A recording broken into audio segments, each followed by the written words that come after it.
আমাদের তিনজনকে খোল দাও। জি জি।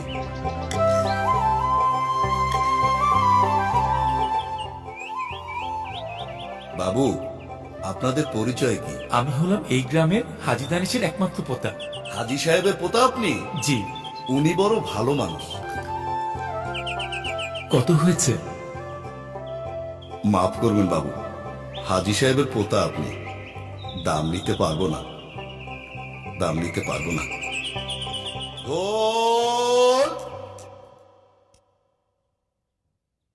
রহিমের মা, ও রহিমের মা, ডাকতেছেন কেন? বাজারে যাচ্ছি, কি কি লাগবে কও। মাছ তরকারি লাগবে, আর মনে হয় ঘরে পেঁয়াজও নাই।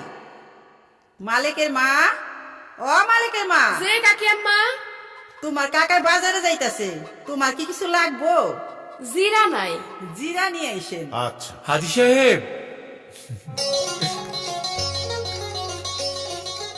বাজারে যাচ্ছ তো? বাজারের সবচেয়ে বড় মাছটা কিন্তু আনবে। কে রে? হ্যাঁ, আমাদের কামাল না? হ্যাঁ, কাওয়ালি তো। ঠিক আছে, ঠিক আছে। থাক দাদু ভাই থাক। এই আমার দাদা দাদি। আসসালামু আলাইকুম। থাক থাক।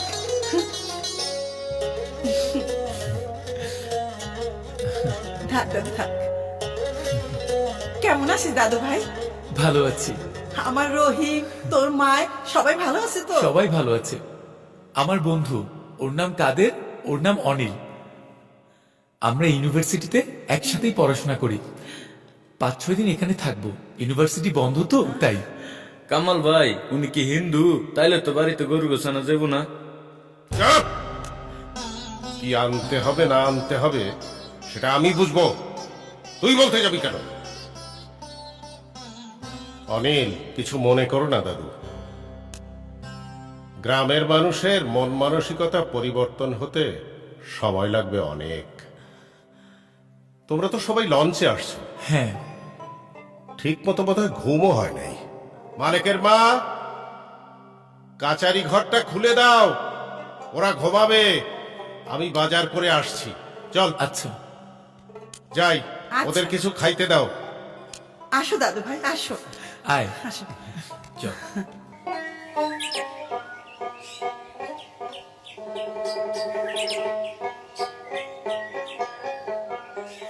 কেমন লাগছে রে গ্রামটা?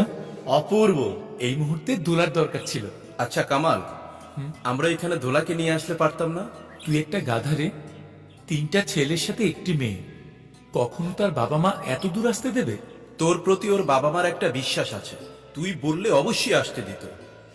এই চুপ কর। একটা কথা জিজ্ঞেস করি, কর। তুই কি দোলাকে ভালোবাসিস না মিলিকে? খুব ভালো একটা প্রশ্ন করেছিস। আমি আসলে দুজনকেই ভালোবাসি, তবে দোলার সঙ্গে সম্পর্কটা অনেক গভীর। অনেক ছোট থেকে পরিচয় তো, তাই। মালিকের মা, যে কাকি? দুপুরে মাছ খাইছে না? হ্যাঁ। তাইলে রাইতে নিগে ওই যে বড় ডেগা মুরগিটা আছে না, মানিক রে দিয়া ধইরা নিয়ে আয়, রান্না কর, রাইতে হয়ে যাবে। আচ্ছা। ঠিক আছে? আচ্ছা। আচ্ছা।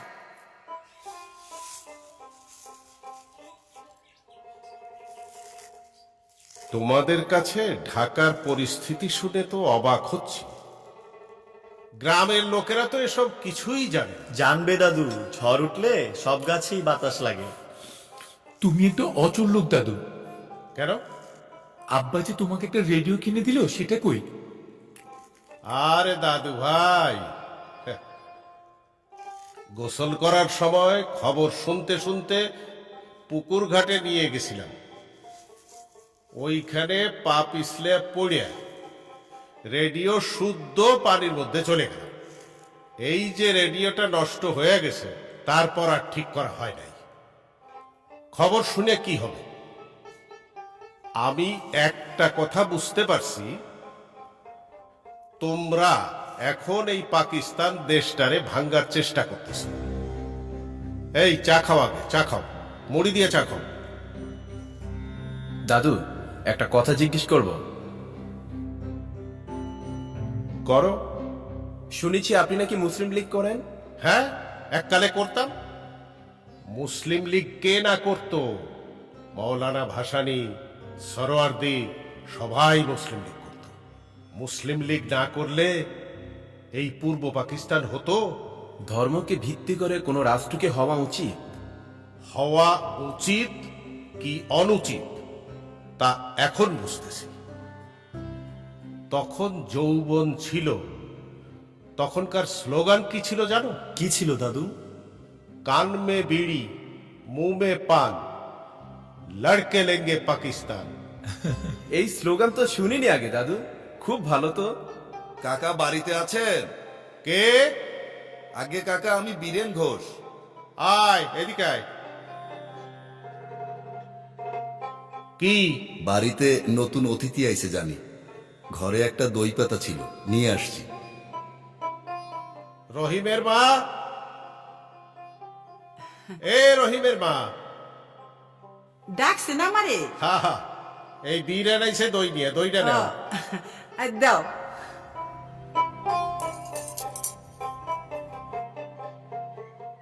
কত দিতে হবে রে? লজ্জা দিলেন কাকা।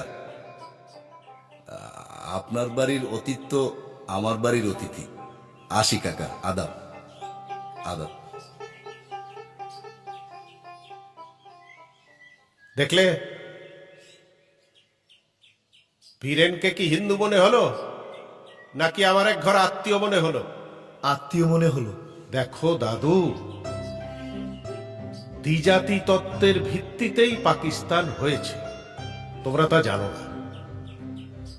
অনেক রক্তপাত হয়েছিল, অনেক মানুষ মরেছিল, হিন্দু মুসলিম দাঙ্গা হয়েছিল। ভাবলাম 7-8 দিন থাকবা, এখনই যাবা? ইউনিভার্সিটি খুলেছে যে। দাদু ভাই, তোমাদের ভালো মন্দ কিছু খাওয়াইতে পারলাম না। আপনাদের গ্রাম আমার খুব ভালো লেগেছে, সুযোগ পেলে আবার আসবো। আচ্ছা। মানিক, ব্যাগগুলা উঠা, তোমরা যাচ্ছ রাত 8টার লঞ্চে, 2টার সময় সদরঘাট পৌঁছাবে। কামাল, তোমার সুটকেসের মধ্যে 2 খান গুড় দিয়ে দিছি। সুটকেসের মধ্যে কি দিছো? মিঠাই না ঝোলা গুড়? আরে না না, নারিকেলের পাটালি গুড়, তোমার বাপ মায়ের জন্য দিছি। হায় রে আমার দাদি রে। আসি দাদু,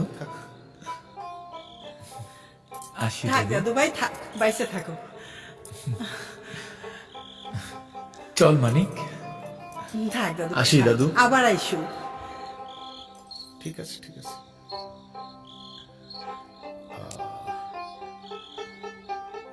থাক থাক, ভালো থাকো, থাক। মানিক, যে লঞ্চে উঠায় দিয়া কেরানিরে বলবি হাজি দানেশের পোতা আপার ক্লাসে যেন সিট দেয়, ভালো সিট, ঘুমায় যাবে। যে যা, যাও দাদু, ফিয়া আসি। আবার আইসো।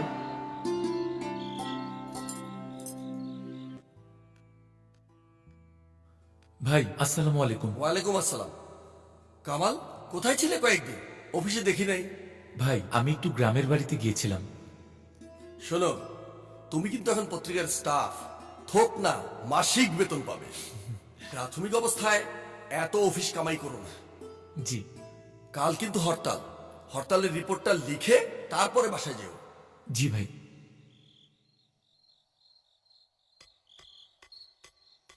কি ব্যাপার, এখানে বসে আছিস? তোকে ধরার জন্য। এতদিন হয়ে গেল তুই এসেছিস, কিন্তু আমার সাথে একবার দেখাও করলি না। ও হ্যাঁ হ্যাঁ, আসলে বাড়ি থেকে এসেই বেরিয়ে পড়েছিলাম, এখনই ভাবছিলাম কাপড় বদলে যাব। দেখ, একদম মিথ্যা কথা বলবি না। আমি যে তোর জন্য কত ভাবি তুই জানিস? আচ্ছা, ভাবিস কেন? সেটা যদি বুঝতি তাহলে আর গর্ধব থাকতি না।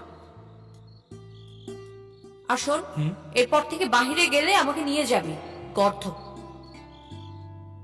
কামালের মা, কামালের মা, কি হয়েছে? শোনো, আজ ভালো করে গরুর গোস্ত দিয়ে খিচুড়ি রান্না করবে। কেন? খিচুড়ি খাবো, আজ হরতাল, অফিসে যাব না। ঠিক আছে।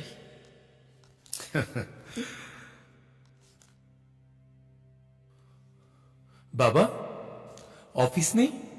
আছে,